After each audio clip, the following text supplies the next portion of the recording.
नमस्कार, DD news पर आप सभी का स्वागत है। मैं हूं आपके साथ भावना नैयर। सुर्खियों को विस्तार से जाने उससे पहले नजर डाल लेते हैं इस वक्त की अहम सुर्खियों पर। संसद देश के लिए है, दल के लिए नहीं। प्रधानमंत्री मोदी ने विपक्ष से संसद सत्र सुचारू रूप से चलाने का किया आह्वान।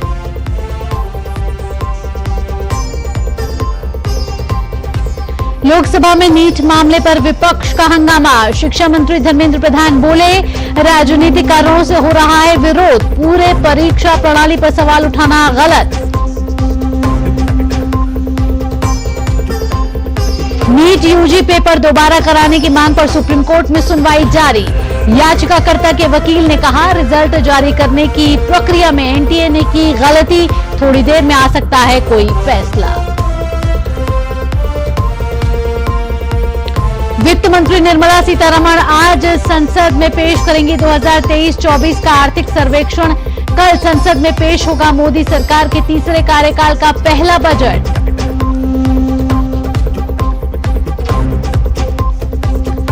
मध्य प्रदेश में हाईकोर्ट की इंदौर बेंच में आज खुलेगी भोजशाला पर एएसआई सर्वे की रिपोर्ट। 98 दिन तक चली खुदाई का सामने आएगा राज।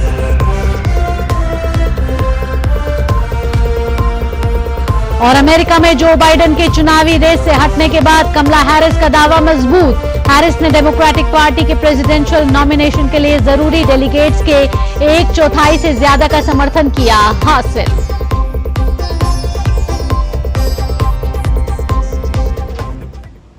और सीधा रुख कर लेते हैं राज्यसभा की कार्यवाही की ओर। So, Jal Shakti, we pleased to state what specific new technologies and innovations and pilot projects are being implemented to enhance the efficiency of river and water body cleanings and also the improvement of groundwater management. Honorable Minister. धन्यवाद अध्यक्ष जी। और ये दुनिया की सभी technology का उपयोग सरकार कर रही है। मंत्रालय की ओर से ये सभी टेक्नोलॉजी हर स्टेट में भी दी गई है और उसका उपयोग करते हुए सभी नदियों को साफ रखने के लिए और जो भी पानी पीने के लिए जाएगा वो भी पीने लायक पानी जाए, उसके लिए पूरी कोशिश मंत्रालय की ओर से की गई है और उसका परिणाम भी हमें देखने को मिला है। उसकी वजह से सभी जो आरोग्य के जो मुश्किलें थी, प्रॉब्लम्स थे, वो भी बहुत से सोल्व होने लगे हैं। उसका भी आरोग्य का जो सबको जो प्रॉब्लम था उसका भी नंबर नीचे गया हुआ है। Second supplementary, Shri K.C.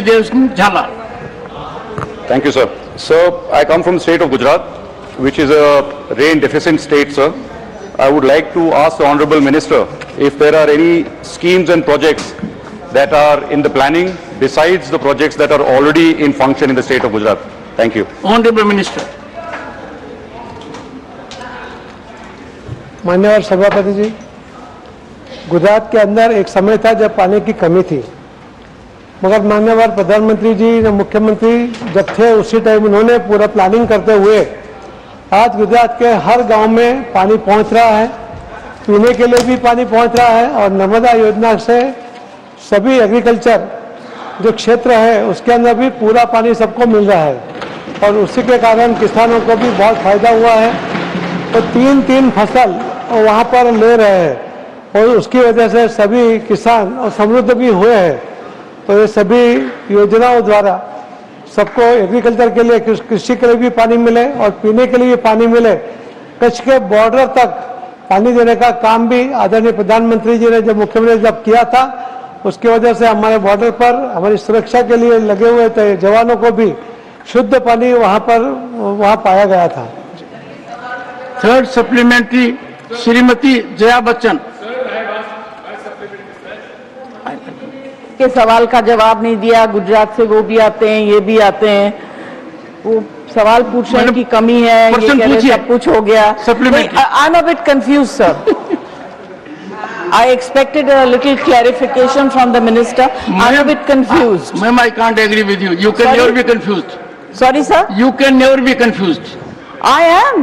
No, you are not. No, sir. Mr. Jhala comes from Gujarat. The minister also is saying प्रधानमंत्री ने जब मुख्यमंत्री थे सब कुछ कर दिया, then why is Mr. Jhala complaining? No, ma'am, your supplementary, I want to know. I'm confused. your supplementary. Madam, your supplementary.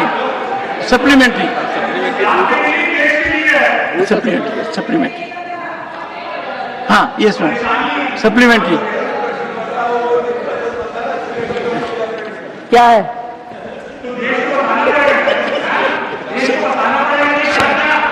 Please, Neeraj ji, please, sir, control. वो उनके पास हर सवाल का जवाब है।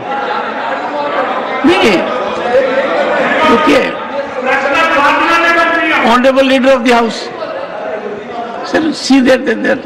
Let the honorable member ask the supplementary, please. Yes, ma'am. Sir, I'm really surprised, again confused, that instead of the minister, other members are standing and questioning me.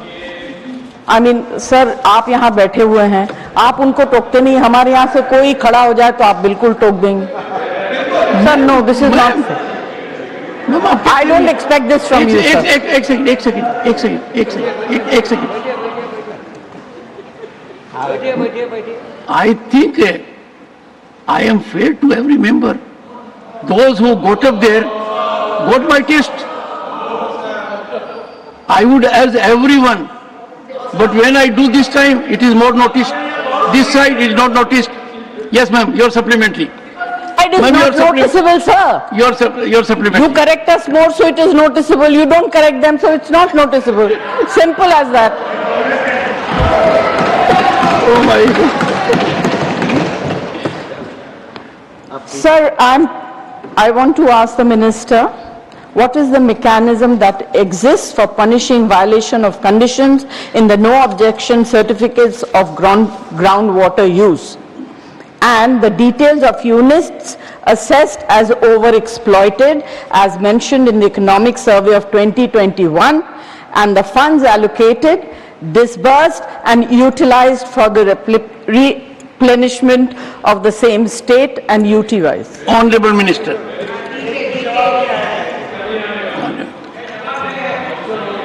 महोदय, वो गुजरात का example Jaya जी का जो मन में कुछ कंफ्यूजन था, आज गुजरात के वो कोई भी गांव में जाकर देखे, वहां पर उनको शुद्ध पानी मिल सकता है और कृषि के लिए भी उसकी जो बढ़त है उसके ऑफिशियल फिगर भी वो देख सकती है। मैंने बहुत ज़्यादा डिटेल में गुजरात से हम लोग प्रश्नकर्ता और मैं दोनों गुजरात से इसके लिए ज़्यादा डिटेल में नहीं कहा, क्योंकि उनको लगता है कि मैं गुजरात के बारे में बहुत अच्छा कहना चाहता हूँ। मैं अच्छा है और जिसने अच्छा किया है तो उस बात का उल्लेख करना भी जरूरी था और उसके लिए मैंने कहा था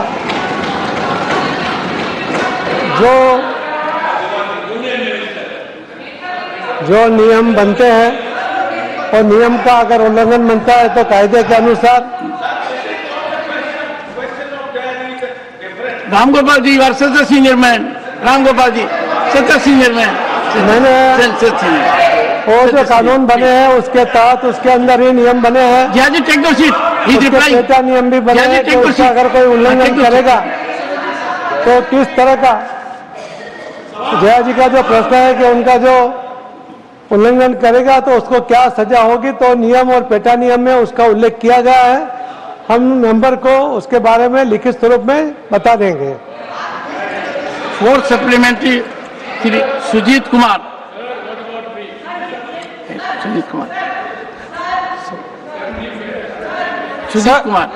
सर, भूजल का जल स्तर बढ़ाने के लिए सरकार ने बहुत अच्छे 2 स्कीम्स शुरू किए थे सर, अटल भूजल योजना और mission Amrit Sarovar.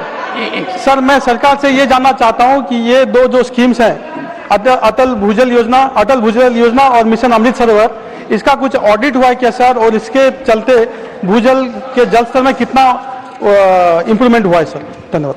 Honourable minister महोदय, जब हमारे स्वतंत्रता के 75 साल हमने अमृत वर्ष मनाया, उसी टाइम हर जिले में करीब 75 अमृत सरोवर बने हैं और हर राज्य सरकार ने उसका रिपोर्ट भेजा हुआ है और उन्होंने सभी पूर्तता की गई है, हर जगह पूरा काम हुआ है। उसके वजह से कि जल का स्तर भी बहुत अच्छा बढ़ा है और ये योजना बहुत सफल हुई है। जो उनका जो दूसरा पॉइंट था भूजल की बात है, उसके लिए अलग अलग जो नियम बने हैं, अलग अलग जो योजनाएं बनी हैं, उसकी वजह से भूजल का स्तर भी बहुत ऊपर आया हुआ है। मगर इसको कंटिन्यू करना पड़ेगा। ये अमृत सरोवर की वजह से भी पानी का जल ऊपर आया, उसकी क्वालिटी सुधरी है, उसकी सीओडी बीओडी में भी बदलाव आया है। मगर इसको हर साल हम लोग अगर नहीं करते रहेंगे तो भूजल का स्तर वापस नीचे जाने की संभावना है। तो जमीन से पानी ना निकाले और सभी जो कैच द रेन, ये जो मंत्रालय का एक योजना है, उस योजना का पालन करें। जो रेन वाटर हार्वेस्टिंग के लिए भी बहुत से डिजाइन मंत्रालय की ओर से भी बनाए गए, अलग अलग एनजीओ ने भी बनाया है और उसका भी बहुत अच्छा काम और गुजरात में भी हो रहा है। एक एक गांव में करीब करीब 50-50 बोर बनाकर पानी उतार रहे हैं। आप लोग ने भी, मैं सबसे विनती करता हूं कि रिचार्ज के लिए भी वो काम करें। Shri Kartikeya Sharma, fifth supplementary. Shri Kartikeya Sharma, Shri Thank you, Prem sir. I would like to ask the Honorable Minister. I would like to ask the Honorable Minister, what are the steps being taken to increase the groundwater recharge mechanisms in the rural parts of India, particularly in the state of Haryana? If so, what are the results achieved so far? Honorable Minister. महोदय, जो ये प्रश्न उठा है उसके अंदर आप बताना चाहता हूं कि सकारात्मक विश्वास के परिणाम स्वरूप भूजल अतिद्रोहित क्षेत्रों तक उल्लेखनीय गिरावट आई थी। आज उसको 2017 से लगभग 17 से घटकर 2023 तक 11% रह गए, तो यानी 6% का उसके अंदर सुधार हुआ है। भूजल सुरक्षित क्षेत्र 63% से बढ़कर 73% हो गए हैं। तो डार्क जोन था उसके अंदर भी कमी आई हुई है। वर्ष 2019 से प्रत्येक वर्ष अधिकांश 52 से 70% तक का भूजल निगरानी कुओं में पिछले दशक में औसत स्तर की सूचना तुलना में जब स्तर पर वृद्धि देखी गई है। वर्ष 2019 से 2023 तक मानसून के बाद के मौसम में 85% से अधिक निगरानी स्टेशनों पर जल स्तर 10 मीटर से कम दिखा है। ये जो परिणाम, जो योजना बनी उसका, और सभी राज्यों ने उसके ऊपर जो काम और किया। आपको बता दें कि लोकसभा में वित्त मंत्री निर्मला सीतारमण ने इकोनॉमिक सर्वे यानी कि आर्थिक सर्वेक्षण पेश कर दिया है। आर्थिक सर्वेक्षण हमारे देश की अर्थव्यवस्था के लिए एक महत्वपूर्ण दस्तावेज है जो नीति निर्माण करने और देश के आर्थिक विकास को दिशा प्रदान करने में महत्वपूर्ण भूमिका निभाता है। आइए देखते हैं वित्त मंत्री निर्मला सीतारमण ने क्या कहा। Sir, with your permission, I rise to lay on the table a copy each of the following papers, both in Hindi and English versions. Economic Survey 23-24, Economic Survey 23-24 Statistical Appendix. Sir, with your permission, I rise to lay on the table a copy each of the following papers, both in Hindi and English versions.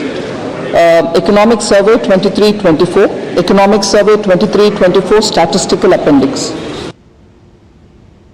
Sir, with your permission, I rise to lay on the table a copy each of the following papers, both in Hindi and English versions. Economic Survey 23-24, Economic Survey 23-24 Statistical Appendix. तो आपको बता दें कि संसद में budget सत्र की शुरुआत हो चुकी है और लोकसभा में पेश हो चुका है आर्थिक सर्वेक्षण 2023-24। आपको बता दें कि वित्त मंत्री निर्मला सीतारमण ने सदन के पटल पे रख दिया है आर्थिक सर्वेक्षण। आपको बता दें कि कल वित्त मंत्री निर्मला सीतारमण पूर्ण बजट को पेश करेंगे, उससे पहले आज इकोनॉमिक सर्वे सदन के पटल पे रखा जा चुका है। हमारे संवाददाता ज्यादा जानकारी के साथ हमारे साथ जुड़ चुके हैं शैलेंद्र मिश्र। शैलेंद्र, बेहद ही महत्वपूर्ण होता है इकोनॉमिक सर्वे, कहीं ना कहीं एक रिपोर्ट कार्ड को पेश करता है पिछले साल जो कामकाज हुआ है और साथ ही साथ अगले 5 साल की रूपरेखा को दर्शाता है इकोनॉमिक सर्वे। और इकोनॉमिक सर्वे आर्थिक सर्वेक्षण 2023-24 सदन के पटल पे रखा जा चुका है। देखिए, लोकसभा में वित्त मंत्री निर्मला सीतारमण ने अब से थोड़ी देर पहले सदन के पटल पर आर्थिक सर्वेक्षण 2023-24 रखा है। अब हम राज्यसभा में भी देखेंगे कि करीब 2 बजे इसे सदन के पटल पर रखा जाएगा। बहुत महत्वपूर्ण दस्तावेज होता है बजट के ठीक एक दिन पहले आर्थिक सर्वेक्षण रखा जाता है और उसमें पूरा लेखा जोखा, जो अर्थव्यवस्था का एक साल का जो लेखा जोखा और आगे की जो दिशा रहने वाली है, क्या चुनौतियां हैं, अलग अलग सेक्टर्स में अर्थव्यवस्था किस तरह से आगे बढ़ रही है, उन सब का एक ब्यौरा होता है। और सबसे ज्यादा जो निगाहें होती है कि विकास दर हमारी क्या रहेगी आगे आने वाले वित्तीय वर्ष में या फिर आने वाले क्वार्टर्स में, और पिछले एक साल में क्या विकास दर रही है, इन सब का एक पूरा लेखा जोखा होता है। और महंगाई की क्या चुनौतियां रहने वाली है, अलग अलग सेक्टर्स में जो स्ट्रक्चरल रिफॉर्म्स हैं उनको लेकर क्या स्थिति है, उनके क्या रिजल्ट आए हैं, सरकार ने जो तमाम कदम उठाए उसके कितने सकारात्मक परिणाम आए हैं, उन सब का एक लेखा जोखा देखने को मिलता है। तो निश्चित तौर पर हम देखेंगे कि जब इसका पूरा ब्यौरा सामने आएगा तब एक संकेतक जरूर सामने आएगा। हम जानते हैं कि आज प्रधानमंत्री नरेंद्र मोदी ने संकेत दिया और स्पष्ट तौर पर कहा है कि जो कल बजट है वो बजट दरअसल 2047 के विकसित भारत की नींव रखने वाला बजट होगा। तो सब इस बात को लेकर बहुत उत्साहित रहते हैं कि बजट में क्या कुछ महत्वपूर्ण घोषणाएं होने वाली है। लेकिन उससे पहले जब आर्थिक सर्वेक्षण आता है तो पूरी अर्थव्यवस्था का एक लेखा जोखा, एक खाका दिखाई देता है और वो हम देख रहे हैं कि लोकसभा में उसकी कॉपी वित्त मंत्री निर्मला सीतारमण ने सदन के पटल पर रख दी है। अब राज्यसभा में भी उसकी कॉपी रखी जाएगी और उसके बाद पब्लिक डोमेन में उसके विस्तार से तमाम बातें सामने आएंगी, अर्थव्यवस्था के अलग अलग संकेतक क्या है। और हम देखते हैं कि सरकार उसी हिसाब से कदम उठाती है। कुछ कदम बजट में उठाए जाते हैं, कुछ आने वाले समय में सरकार उपाय उठाती है जिससे अर्थव्यवस्था की जो रफ्तार है वो तेज हो, रोजगार के मौके बढ़े, स्ट्रक्चरल रिफॉर्म्स हो, महंगाई का नियंत्रित में रहे। तो ये पूरा खाका होता है। तो हम देखेंगे कि जब इसकी पूरी जानकारी आएगी कि क्या कुछ आंकड़ा रखा गया है आर्थिक सर्वेक्षण के जरिए। जी शैलेंद्र, साथ ये भी कहा जा रहा है सूत्रों से कि मुख्य आर्थिक सलाहकार वी अनंत नागेश्वरन जो है वो दोपहर 2:30 बजे के बाद आर्थिक सर्वेक्षण 2023-24 पर प्रेस वार्ता भी कर सकते हैं।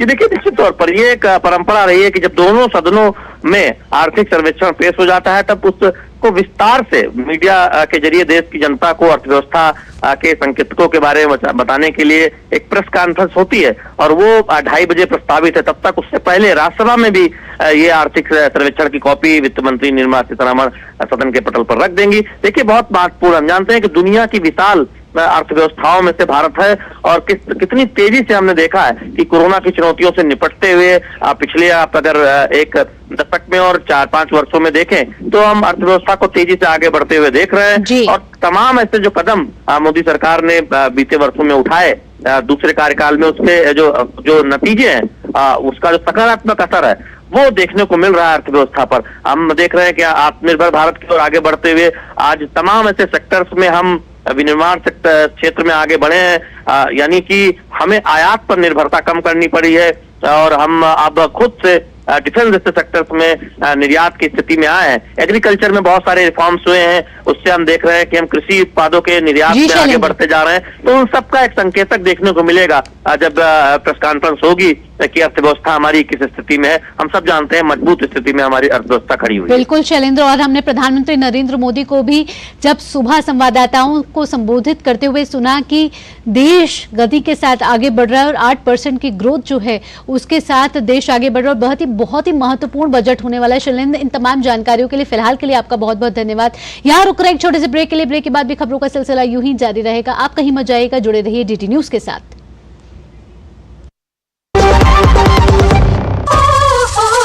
वाली भोली भाली मेहनत वाली नखरे वाली असली तड़के वाली, ये तो बड़ी समझदार बड़ी होशियार MDH के साथ अब जुड़ते नई टेस्ट का असली taste MDH ginger garlic test.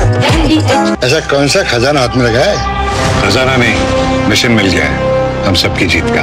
Bharat में बना आधुनिक कीटनाशक जिसकी बेजोड़ क्वालिटी से मिले फसल की बेहतरीन पैदावार। IIL के ट्रैक्टर ब्रांड का मिशन है तो जीत पक्की। ब्रेक के बाद आपका स्वागत है। बढ़ते आगे, लोकसभा में आज विपक्ष ने नीट UG पेपर लीक मामले में चर्चा का नोटिस दिया। सदन की कार्रवाई जैसे ही शुरू हुई विपक्ष ने इस मुद्दे को उठाया और कहा कि ये बेहद गंभीर मुद्दा है। इस पर जवाब देते हुए शिक्षा मंत्री धर्मेंद्र प्रधान ने कहा कि पेपर लीक का कोई सबूत नहीं मिला है।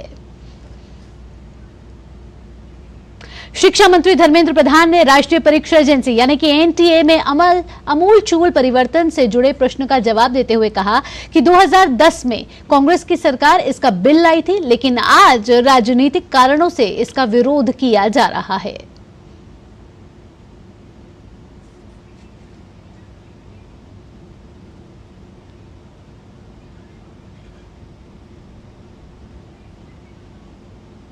There is no evidence of paper leak in last 7 years in every number.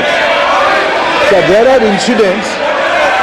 Already this case, right now, Speaker sir, this case is going in front of Honorable Supreme Court. All the things has come out. Every question has put in front of Supreme Court. Honorable CJI is personally presiding over that bench. And with full responsibility, I can say, in last, after NTA, more than 240 examination has been conducted, more than 5 crore students has been applied, and more than 4.5 crore students successfully participated in the examination. These are all fact and records. First time, in the 2010, this decision has been taken. Subsequently twice,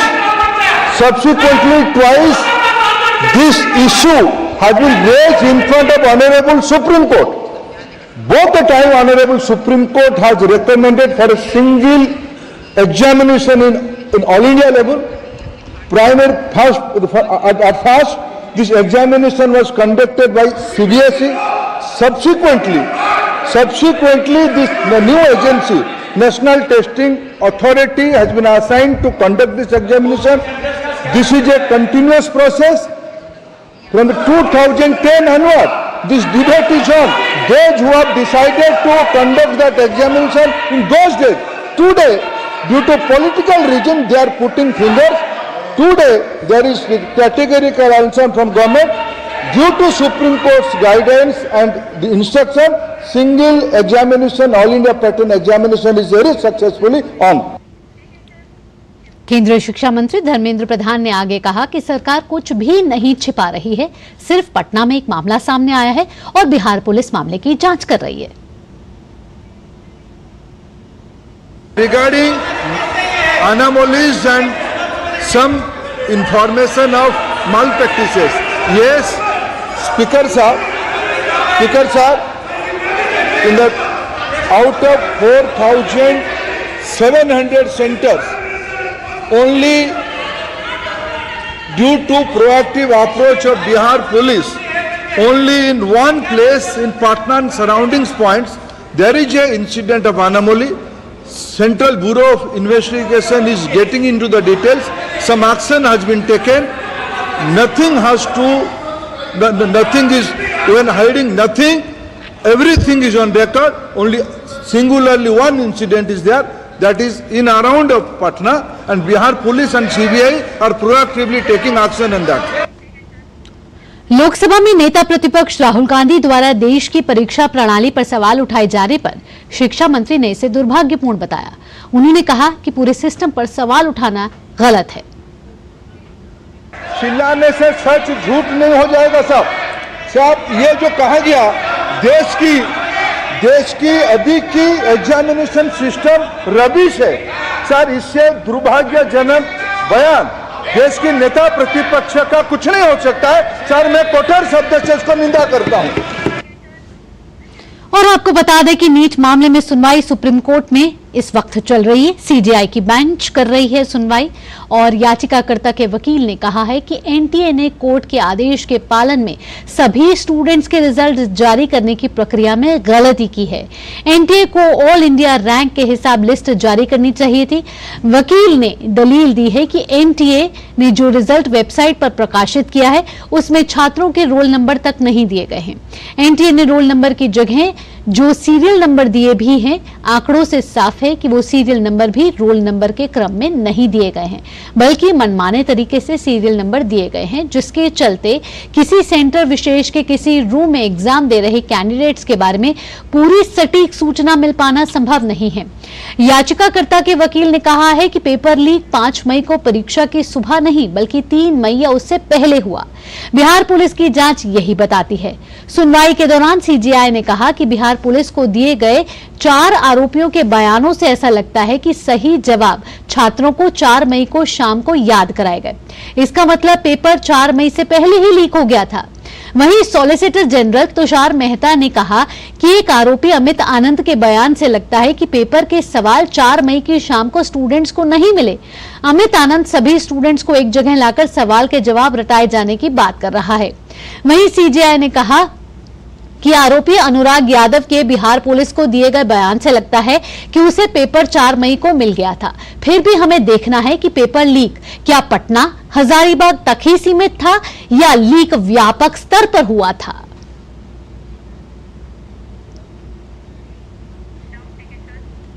और लगातार हम आपको DD news पे पल पल की update दे रहे हैं कि संसद में बजट सत्र की शुरुआत हो चुकी है और आज से शुरू हो रहे संसद के मॉनसून सत्र से पहले प्रधानमंत्री नरेंद्र मोदी ने सत्र के सकारात्मक होने की कामना की है। उन्होंने देशवासियों को सावन के पहले सोमवार की शुभकामनाएं देते हुए कल पेश होने वाले पूर्ण बजट को अमृतकाल का बजट बताया। उन्होंने कहा कि ये बजट 2047 के विकसित भारत के सपने मजबूत देने वाला होगा। ये बजट अमृतकाल का एक महत्वपूर्ण बजट है। हमें 5 साल का जो अवसर मिला है, आज का बजट हमारे 5 साल के कार्य की दिशा भी तय करेगा और ये बजट 2047 जब आजादी के 100 साल होंगे तब विकसित भारत का जो हमारा सपना है, उस सपने को पूरा करने की मजबूत नींव वाला बजट लेकर के हम कल देश के सामने आएंगे। हर देशवासी के लिए एक गर्व की बात है कि भारत बड़ी इकोनॉमी वाले देशों में सबसे तेज गति से आगे बढ़ने वाला देश है। गत 3 वर्षों में लगातार 8% ग्रोथ के साथ, 8% ग्रोथ के साथ हम आगे बढ़ रहे हैं, हम ग्रो कर रहे हैं। आज भारत में पॉजिटिव आउटलुक, इन्वेस्टमेंट और परफॉर्मेंस एक प्रकार से अपॉर्चुनिटी की पीक पर है। ये अपने आप में भारत की विकास यात्रा का एक अहम पड़ाव है। प्रधानमंत्री नरेंद्र मोदी ने विपक्ष के नकारात्मक रवैये पर उन्हें निशाने पर लिया। उन्होंने कहा कि 140 करोड़ देशवासियों ने बहुमत के साथ जिस सरकार को सेवा करने का आदेश दिया है, उसकी आवाज को कुचलने का अलोकतांत्रिक प्रयास किया गया। कि पार्लियामेंट के नए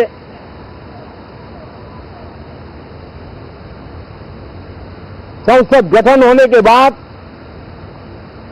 जो पहला सत्र था 140 करोड़ देशवासियों ने बहुमत के साथ जिस सरकार को सेवा करने का हुक्म किया है देशवासियों ने, उसकी आवाज को कुचलने का अलोकतांत्रिक प्रयास हुआ। 2 घंटे तक देश के प्रधानमंत्री का गला घोंटने का, उनकी आवाज को रोकने का, उनकी आवाज को दबाने का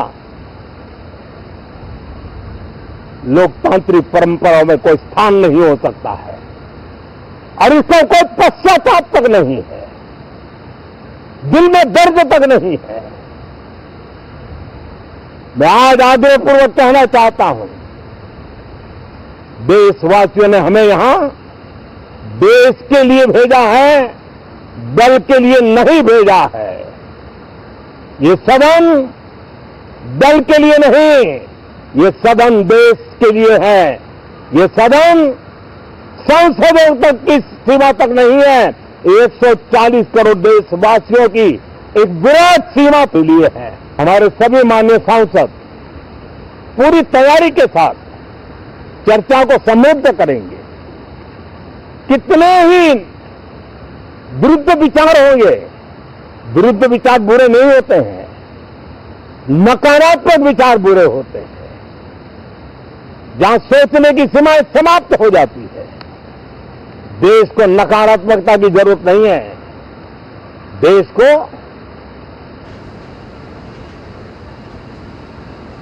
एक विचारधारा, प्रगति की विचारधारा, विकास की विचारधारा, देश को नई ऊंचाइयों पर ले जाने वाली विचारधारा से हमें आगे बढ़ाना होगा। पीएम ने सभी सांसदों से आने वाले 5 सालों के लिए देश के लिए काम करने का आह्वान किया। उन्होंने राजनीतिक दलों से आने वाले 4.5 साल तक देश के लिए समर्पित होने के लिए कहा। हमने दल के लिए जितनी लड़ाई लड़नी थी लड़ ली। अब आने वाले 5 वर्ष के लिए हमें देश के लिए लड़ना है, देश के लिए जूझना है, एक और नेक बनकर के जूझना है। मैं सभी राजनीतिक दलों से भी कहूंगा कि आइए हम आने वाले 4 साढ़े 4 साल दल से ऊपर उठ करके सिर्फ और सिर्फ देश को समर्पित होकर के संसद के इस गरिमापूर्ण मंच का हम उपयोग करें। जनवरी 29 जब चुनाव का वर्ष होगा, आप उसके बाद जाइए मैदान में, सदन का भी उपयोग करना कर लीजिए। वो 6 महीने जो खेल खेलने खेल लीजिए, लेकिन तब तक सिर्फ और सिर्फ देश के गरीब, देश के किसान, देश के युवा, देश की महिलाएं, उनके सामर्थ्य के लिए, उनको एम्पावर करने के लिए जन भागीदारी का एक जन आंदोलन खड़ा कर करके 2047 के सपने को पूरा करने के लिए हम पूरी ताकत लगाए। पीएम ने आगे कहा कि कुछ राजनीतिक दलों ने अपनी विफलताओं को ढकने के लिए संसद के समय का दुरुपयोग किया। मुझे आज बहुत दुख के साथ कहना है कि 2014 के बाद कोई सांसद 5 साल के लिए आए, कुछ सांसदों को 10 साल के लिए मौका मिला, लेकिन बहुत से सांसद ऐसे थे जिनको अपने क्षेत्र की बात करने का अवसर नहीं मिला, अपने विचारों से संसद को समृद्ध करने का अवसर नहीं मिला, क्योंकि कुछ दलों की नकारात्मक राजनीति ने देश के संसद के महत्वपूर्ण समय को एक प्रकार से अपनी राजनीतिक विफलताओं को ढांकने के लिए दुरुपयोग किया है। मैं सभी दलों से आग्रहपूर्वक कहता हूं कि कम से कम जो पहली बार सदन में आए हैं, ऐसे बहुत बड़ी संख्या में हमारे माननीय सांसद हैं और सभी दल में हैं, उनको अवसर दीजिए, चर्चा में उनके विचारों को प्रकट करने का मौका दीजिए। और 18वीं लोकसभा के बजट सत्र के पहले दिन आज टीएमसी सांसद शत्रुघ्न सिन्हा ने शपथ ली। शत्रुघ्न सिन्हा आसनसोल से चुनाव जीतकर लोकसभा पहुंचे हैं। मैं शत्रुघ्न प्रसाद सिन्हा, जो लोकसभा के सदस्य के रूप में निर्वाचित हुआ हूं, ईश्वर की शपथ लेता हूं कि विधि द्वारा स्थापित भारत के संविधान के प्रति सच्ची श्रद्धा और निष्ठा रखूंगा। मैं भारत की प्रभुता और अखंडता अक्षुण्ण रखूंगा तथा जिस पद को मैं ग्रहण करने वाला हूं उसके कर्तव्यों का श्रद्धापूर्वक निर्वहन करूंगा।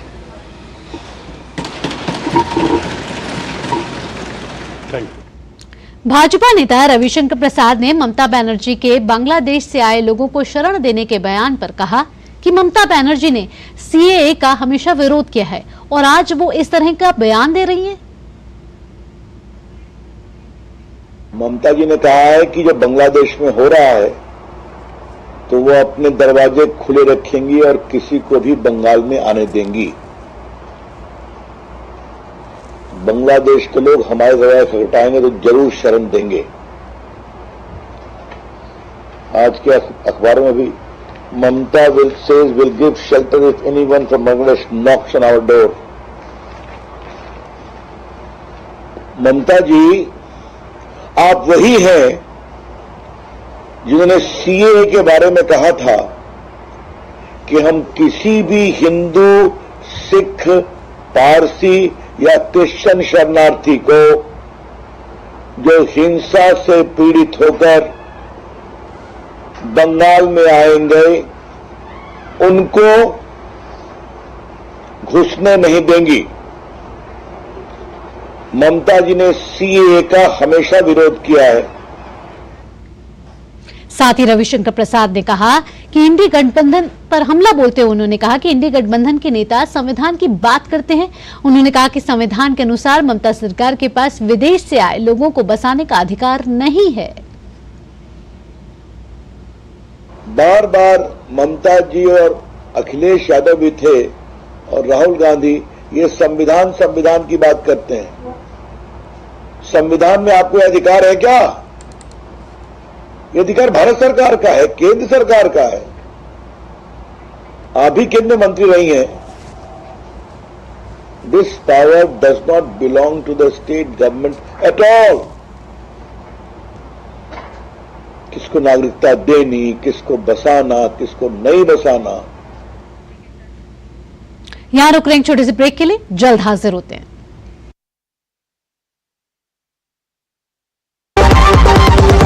दादी के हाथों का जादू और खुशबू से महकता घर। MDH गरम मसाला, असली मसालों से भरा हूँ मैं, क्योंकि हर रिश्ता है स्वाद से जुड़ा।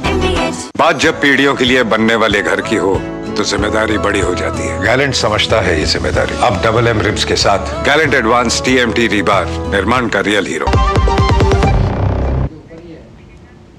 ब्रेक के बाद आपका स्वागत। बुलेटिन में आगे बढ़ते हैं। उत्तर प्रदेश में कांवड़ यात्रा के दौरान खाद्य सामग्री की दुकानों पर मालिकों के नाम लिखे जाने का मामला इस समय काफी सुर्खियों में और विवादों में है। आज सावन का पहला सोमवार है और आज से कांवड़ यात्रा निकालने वालों की भीड़ भी बढ़ेगी। इस बीच आज इस विवादित मसले पर सुप्रीम कोर्ट में सुनवाई शुरू हो चुकी है।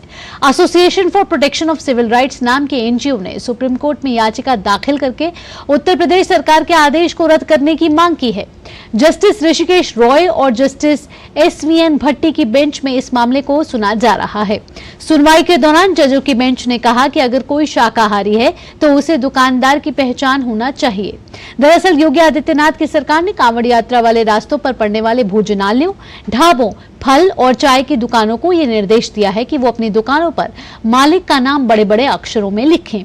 इसे लेकर उत्तर प्रदेश तो क्या पूरे देश में सियासत गर्म है। विपक्ष इस तरह के आदेश को सांप्रदायिक और विभाजनकारी कह रहा है।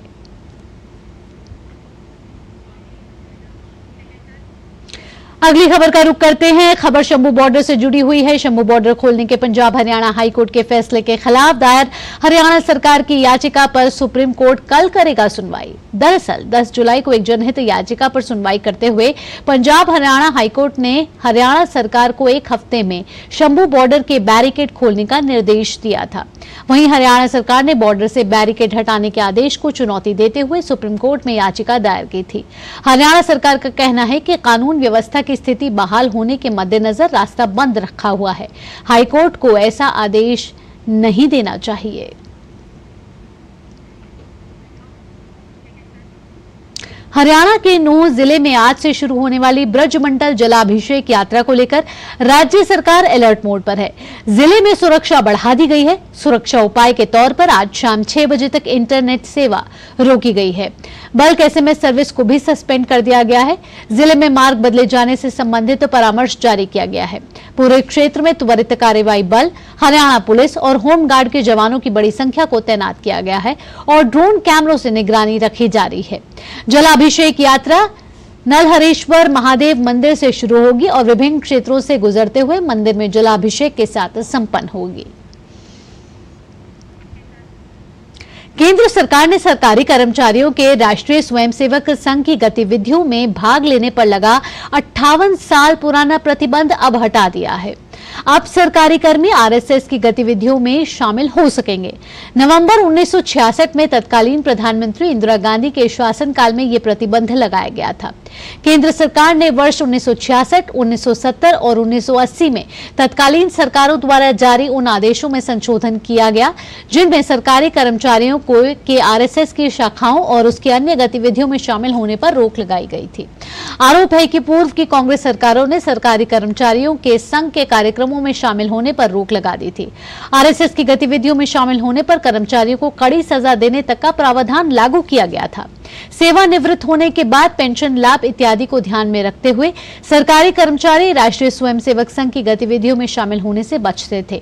हालांकि इस बीच मध्य प्रदेश सहित कई राज्य सरकारों ने इस आदेश को निरस्त कर दिया था, लेकिन इसके बाद भी केंद्र सरकार के स्तर पर यह वैध बना हुआ था।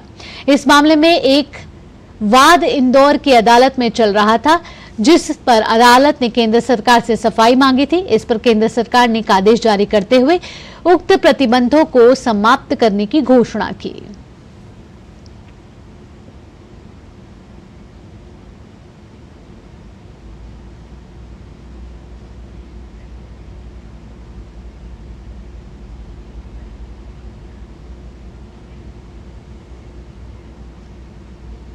तो आपको बता दें कि केंद्र सरकार ने हटा दिया है 58 साल वाला पुराना प्रतिबंध। और आपको बताएं कि भाजपा आईटी सेल के प्रमुख अमित मालवीय ने इस मसले पर एक्स पर कहा है कि 58 साल पहले 1966 में जारी किया गया असंवैधानिक आदेश, जिसमें सरकारी कर्मचारियों के राष्ट्रीय स्वयंसेवक संघ की गतिविधियों में भाग लेने पर प्रतिबंध लगाया गया था, जिसे मोदी सरकार द्वारा वापस ले लिया गया है।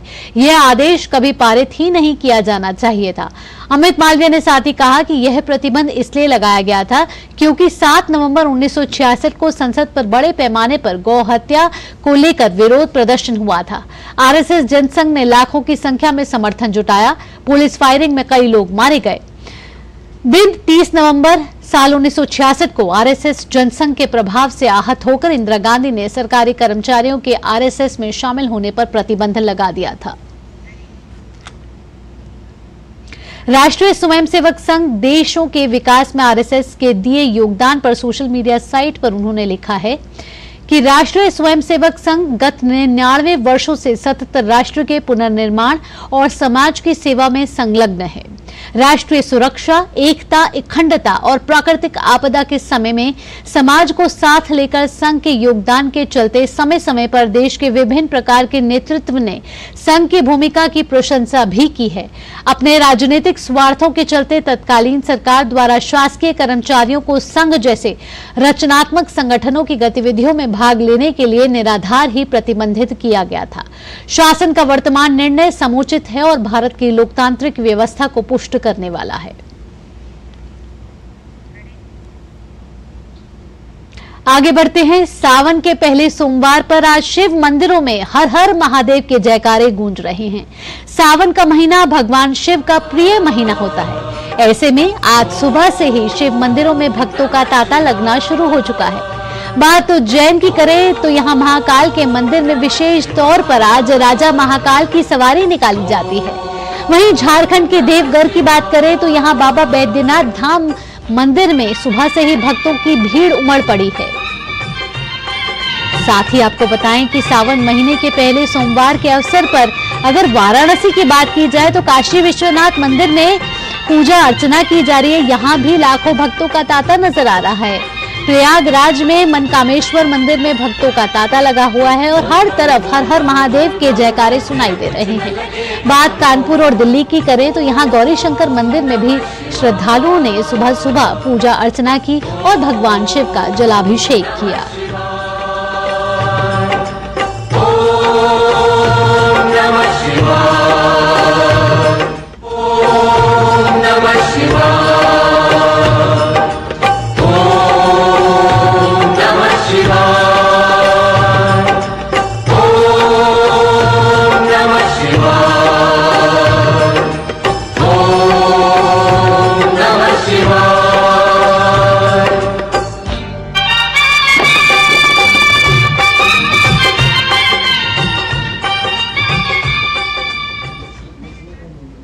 सावन के पहले सोमवार पर आज हरिद्वार में शिव भक्तों की भारी भीड़ उमड़ी हुई है। हरिद्वार शिव भक्त कांवड़ियों के पूरे रंग में रंगा हुआ है। चारों ओर कांवड़ियों की ही धूम है। सावन के पहले सोमवार को भक्त कांवड़ में गंगा जल भरकर भगवान भोलेनाथ को जल अर्पित करते हैं।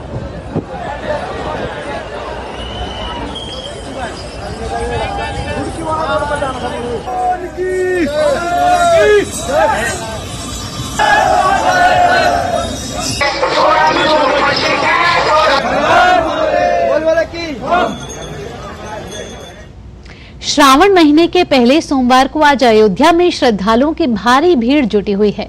भगवान श्री राम लल्ला के प्राण प्रतिष्ठा के बाद ये पहला श्रावण मास है। मध्य रात्रि से ही अयोध्या पहुंचे श्रद्धालु सरयू में डुबकी लगा कनक भवन, हनुमानगढ़ी और राम जन्मभूमि मंदिर सहित सभी प्रमुख मंदिरों में पूजा अर्चना कर रहे हैं। यहाँ के प्रसिद्ध शिव मंदिरों में शामिल नागेश्वर नाथ और क्षीरेश्वर नाथ सहित भोले शंकर के मंदिरों में शिव भक्तों की भारी भीड़ देखने को मिल रही है, जहाँ शिव के जयकारों के बीच भक्त दुग्धाभिषेक और जलाभिषेक कर रहे हैं।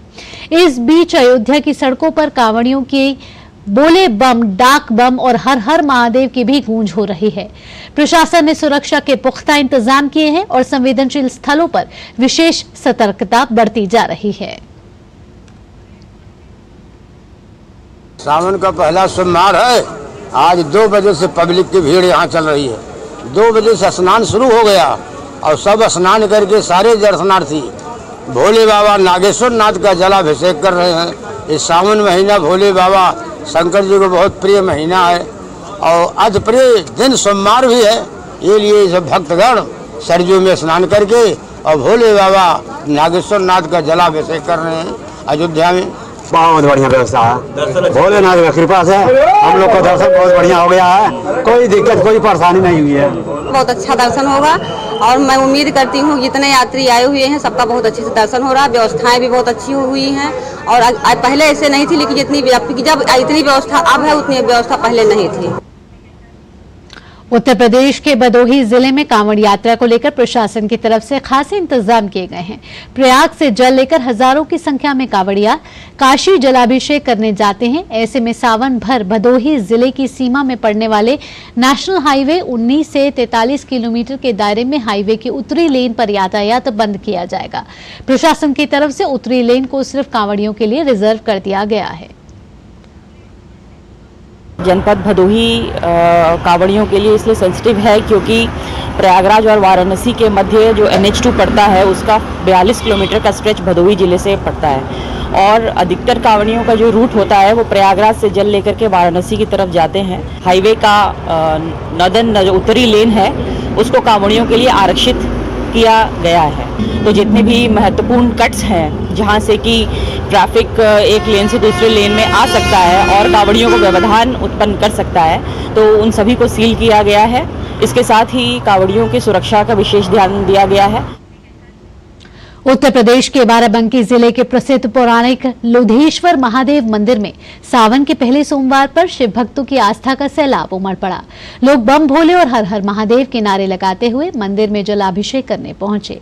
रात करीब 12 बजे मंदिर के कपाट खुलते ही कतार में खड़े शिव भक्तों ने भगवान लोधेश्वर महादेव की गर्भगृह में पहुंचकर जलाभिषेक किया। इस दौरान पुलिस प्रशासन की ओर से शिव भक्तों की सुविधा के लिए मंदिर के चारों ओर बैरिकेडिंग के साथ ही सैकड़ों की संख्या में तैनात पुलिसकर्मी सहित महिला पुलिस और गोताखोर नाविक भी सुरक्षा व्यवस्था में लगाए गए हैं।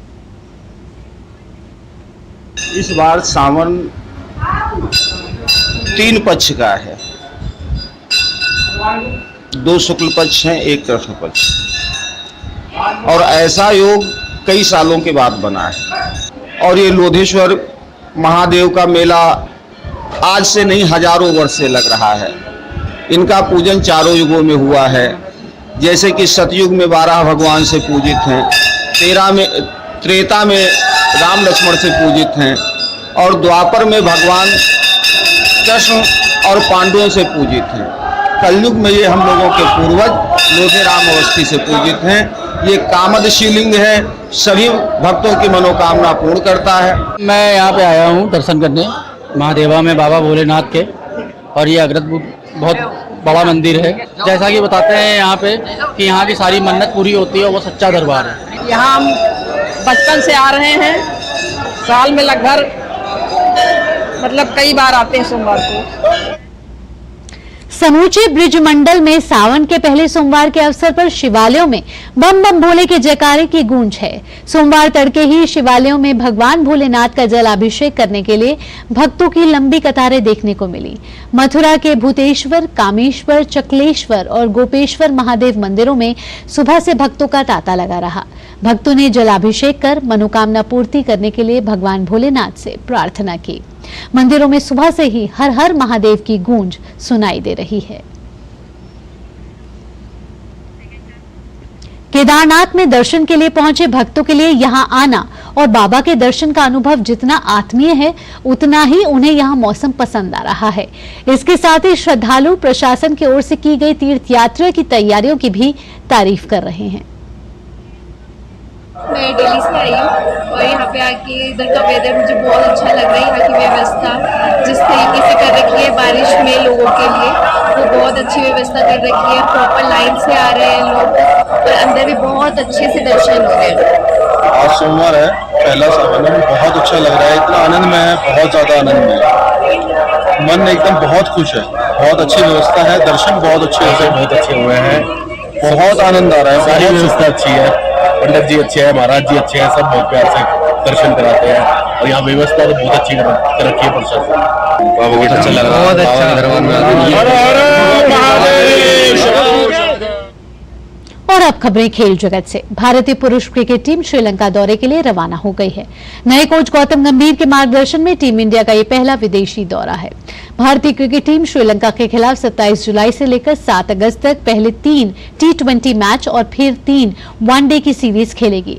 सूर्य कुमार यादव T20 सीरीज में भारतीय टीम के कप्तान होंगे, वहीं वनडे सीरीज में रोहित शर्मा टीम की कप्तानी करेंगे। और हर बार की तरह इस बार भी पेरिस ओलंपिक में सबसे ज्यादा देखे जाने वाले खेलों में से एक एथलेटिक्स पर सभी की नजरें टिकी होंगी। 3 साल पहले टोक्यो ओलंपिक में नीरज चोपड़ा की स्वर्णिम उपलब्धि के बाद पूरे देश को उनसे एक बार फिर स्वर्ण जीतने की उम्मीद होगी। भारत के 29 एथलीट्स पेरिस ओलंपिक 2024 में एथलेटिक्स में अलग अलग इवेंट में हिस्सा लेने वाले हैं।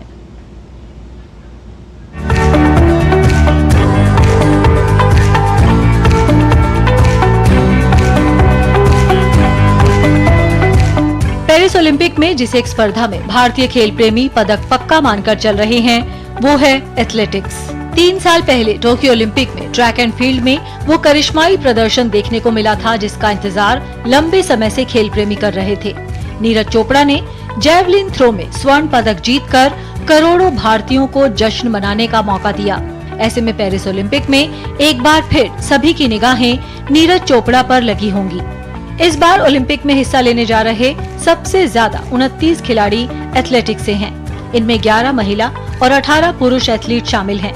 इसमें से 27 एथलीट ओलंपिक में हिस्सा लेंगे, वहीं 2 एथलीट्स को रिजर्व के रूप में रखा गया है।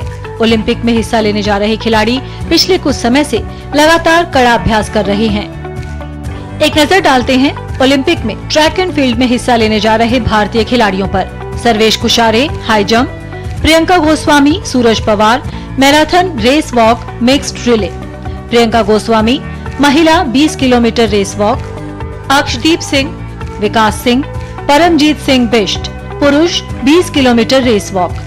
नीरज चोपड़ा और किशोर जैना पुरुष जैवलिन थ्रो।